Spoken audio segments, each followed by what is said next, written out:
فيلمنا بيبدأ بعيلة كيفن اللي قررت تسيب دوشة وزحمة المدينة وتروح تعيش في الريف على أمل إنهم يلاقوا راحة بال كده وشوية هدوء.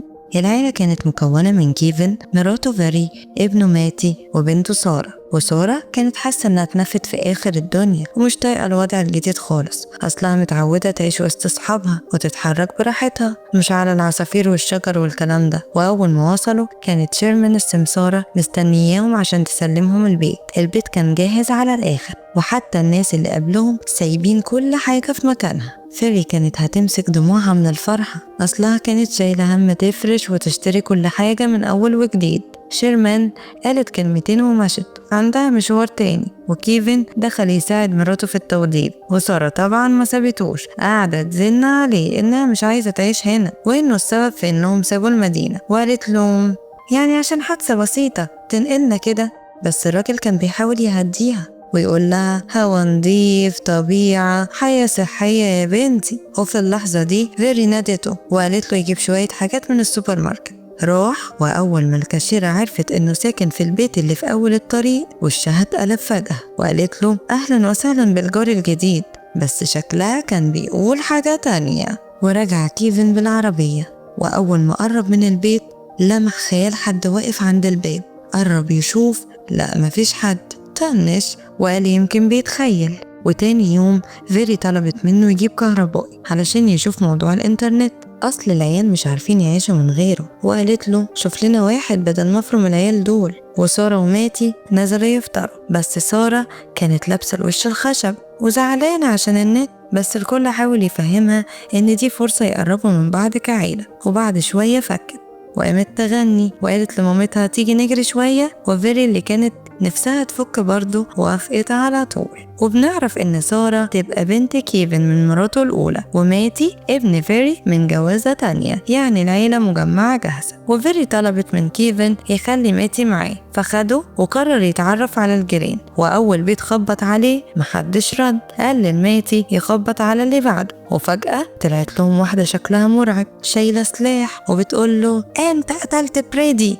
وكيفن كان هيقع من طوله، والست أول ما شافت ماتي قالت له تعالى يا فريدي، شكلها فعلا مش طبيعي. كيفن قال لماتي اجري يا ابني بسرعة، وهي رفعت السلاح بس الطلق طلع فاضي. كيفن شغل انذار العربية عشان يشوش عليها، وفي الوقت ده كانت فيري وسارة بيجروا في الغابة. وسارة قالت لا مش قلتلك المناظر هنا هتعجبك؟ وبنرجع لكيفن اللي قابل راجل اسمه إيلي وقال له الحقني الست دي ناوية تقتلني. اللي قال له ايه ده، دي مارلا وعندها تاريخ طويل مع الحكايات الغريبة، بس هي طبيعية وعندها مشاكل بعد اللي حصل بينها وبين حبيبها ليلي وابنهم فريدي. والمكان اللي حصلت فيه الحكاية دي اسمه قفزة العشاق، كل اللي بيحبوا بعض وما بيقدروش يكملوا بينطوا من عند الشلال. وفي نفس اللحظة فيري وسارة كانوا وصلوا عند الشلال، وسارة كانت مبسوطة بالمنظر. فيري قالت لها شفتي مش قلتلك المكان ده هيعجبك؟ وراحت تكمل جري. وفي البيت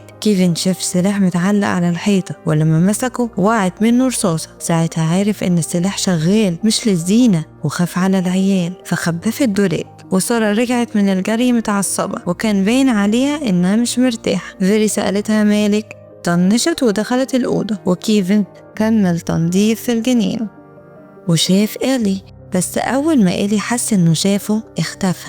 كيفن استغرب جدا، وبعدها ماتي راح يحكي لأخته اللي شافه، بس سارة قالت له يعني ايه دي حواديت وملهاش لازمة. الواد اتضايق ومشي، وفجأة شاف خيال حد بيتجر في الأرض وراح ينادي على سارة، بس هي زعقت فيه ومشي ساكت. وفي الأوضة فيري دخلت في نقاش قوي مع كيفن وقالت له دايما واقف في صف سارة وبتنساني أنا، وقالت له أنا زهقت منك ومن بنتك، سيبني وامشي. وكيفن حاول يهديها وقال لها أنا ماليش غيرك والله. والغريب إن فيري سمعت صوته بيقول لها أنا هخلص عليكي، واستغربت وسألته قلت إيه؟ قال لها ولا حاجة، بس هي ما كانتش مصدقة. تاني يوم الصبح على الفطار الجو كان مكركب كده، حاجة تقفل النفس على ريق النوم. فيري قالت لماتي ياكل فاكهة. الواد مسك عنقود عنب وقاعد ياكل فيه، وسارة بدأت تسمع أصوات غريبة، ولما بصت عليه لقيت عينه متشققة ومليانة دم وكأنه بياكل عنب بروح البني آدمين. وسارة انفجرت فيه وفضلت تصرخ وتزعق وهو مش فاهم في ايه اصلا. كيفن دخل يحاول يهديها وراح يبص في المنديل بتاع ماتي لقاها فاكهة عادي، بس سارة كانت دخلت في الحالة ومصدقة اللي شافته، وفجأة بقى في صريخ وزعيق في البيت، وفرق بتمسك في الموضوع وبتدافع عن ابنها، وكيفن واقف بينهم مش عارف يتصرف، فسابهم وخد بعضه وراح يفش غله في شوية شجر. وهو هناك حس بدوخة ولف لقى إيلي جايب منشار وبيقرب منه، فافتكر انه جاي يخلص عليه وفضل يصرخ لحد ما فقد الوعي. ولما فاق كان إيلي بيحاول يشرح له انه جاي يساعده مش اكتر، وكيفن حس بالذنب واعتذر له. وفي نفس الوقت فير لقت واحدة بتخبط عليها، قالت لها انها جارتهم الجديدة واسمها براندي وجاية تتعرف وجايبة هدية. دخلت وبرضه عينيها كانت رايحة على كيفن من الشباك وقالت لها يا بختك بجوزك. نار الغيرة ولعت في فيري من أولها. وبره البيت إيلي كان بيشتغل مع كيفن في التصليحات، وكيفن شك فيه وقال له إنه حاسس إنه بيحاول يخوفه عشان هو من المدينة. وإيلي اتضايق وقال له أنت بتقول إيه؟ ده أنا بس كنت عايز أساعدك، ومشى وسابه. ولما براندي كانت ماشية كيفن سأل عنها، وفيري قلبها اتحول على طول وقالت له ركز في شغلك بدل ما خلي يومك زي وشك. ورجعت تراقبهم من الشباك، ولما شافتهم بيضحكوا بيهزروا خرجت زي النار وادت براندي بالقلم. وكيفن حاول يهديها لكن العفاريت بدأت تشتغل، وفيري شافت وشه بيتحول جريت منه وهو راح يكمل شغل. لقى إيلي بيجري حوالين البيت، جرى وراه وملقاش حد.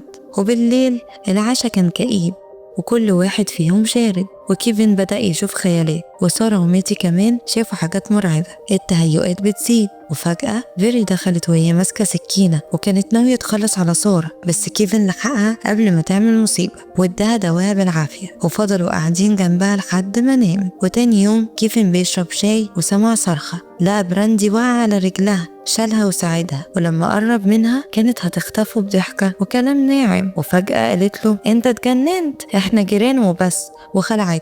وبعدها رجع كيفن على البيت اتجنن اكتر، طلع سلاح من الدولاب وراح على بيت إيلي وكان ناوي يخلص عليه لانه افتكر انه السبب في كل اللي بيحصل. بس إيلي رد عليه وقال له انت ما تعرفش اهل الريف، احنا جدعان مش مجانين. وفي البيت سارة كانت منهارة، وكيفن سمع صوت صرخ جري، شاف خيال وفضل يجري وراه. فيري صحت على صريخ سارة، ولما حاولت تنقذها كان فات الأوان، وكل واحد بقى شايف التاني شبح مرعب. وفيري حاولت تهرب من سارة بس سارة خفت منها ورجعت، وكيفن شافها على إنها شبح وخلص عليها. وماتي شافه فكيفن خلص عليها هو كمان. وفيري فضلت تجري في الغابة وكيفن وراها لحد ما وصلت للبحيرة، وفضل يطمنها وهي ماسكة السكينة مرعوبة. حضنته بس وهي في حضنه غرست السكينة فيه، بس كيفن ما ماتش، مخلص عليها هي كمان وريحنا منهم كلهم. وفي الآخر المفاجأة براندي طلعت بنت إيلي وقاعدة بتحكي معاه عن الأساطير والقصص، واتضح إنهم أصلا عفاريت وكانوا ساكنين البيت قبل كيفن. وحتى إيلي زمان قتل مراته وعياله بسبب اللعنة اللي في المكان، والمنطقة كلها مهجورة، وشيرمان الست الوحيدة اللي عارفة كل حاجة وقاعدة تأجر البيت للناس وتلم فلوس على قلبها.